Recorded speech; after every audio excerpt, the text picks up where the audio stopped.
Hey, what's up guys? This is Stanfrag here again from Team Ingame, and this time I wanted to talk about something that 343 really hasn't said anything about in Halo 4.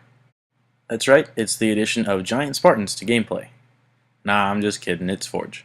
Forge's first appearance was in Halo 3, and though it was basic, it really added a lot to the game. Really, all it allowed you to do was edit the location of objects on the surface of the map. Experienced Forgers, though, did find a glitch that let you phase objects through each other. Then, in Halo Reach, Forge got major upgrades. Bungie included Forge World, which was a giant compilation of 7 maps that were originally intended to be separate. This, along with phased and fixed objects, editable coordinates, and snap rotation, made it easier than ever to create Forge maps. They also added a couple of small things like filters that really only helped people that made machinima. Overall, the reception of the Halo Reach Forge was really good. Forge art became even more impressive, and the community created games like Horse that you could play inside of Halo. There were a couple things though that I feel that really got on people's nerves. The first being that Forge World, the only true Forge map, was just too big and there wasn't a very big variety of scenery. The next thing would be that the objects that you could place on the map were just too gray. We can see here in a screenshot from Sanctuary, the MLG map, that the walls were the same color as the buildings, which was the same color as the ground, which was really the same color as the rocks. It was just kind of dull. I'm really hoping that 343 addresses this in Halo 4. Something that they might be able to do that would really help us out would be the option to change the texture of the objects. I'm not asking for user-made skins, but maybe a set of 4 or 5 that just aren't the same shade of gray. Another thing that I think would be cool would be the ability to fine-tune the scenery.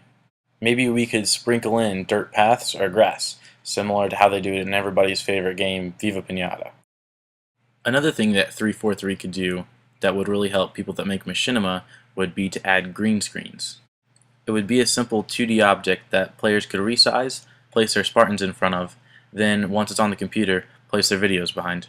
The next thing that I'd really like to see in Halo 4 would be multiple Forge spaces. The ocean and forest is nice and all, but I think it would be really cool to see another map in the desert, or maybe in the jungle that we saw in the Halo 4 campaign.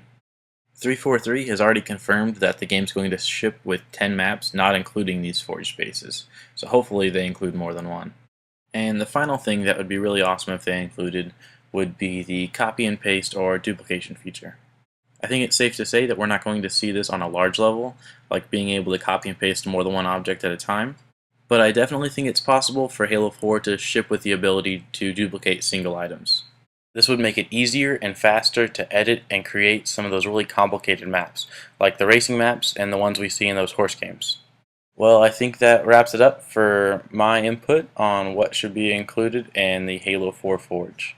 If you liked this video and want to hear some more of my ideas, you can click the link that's on the screen now. While you're there, feel free to subscribe or drop me a comment if you have an idea for a video. Again guys, this has been Stanfrag with Team Ingame. Thanks for watching.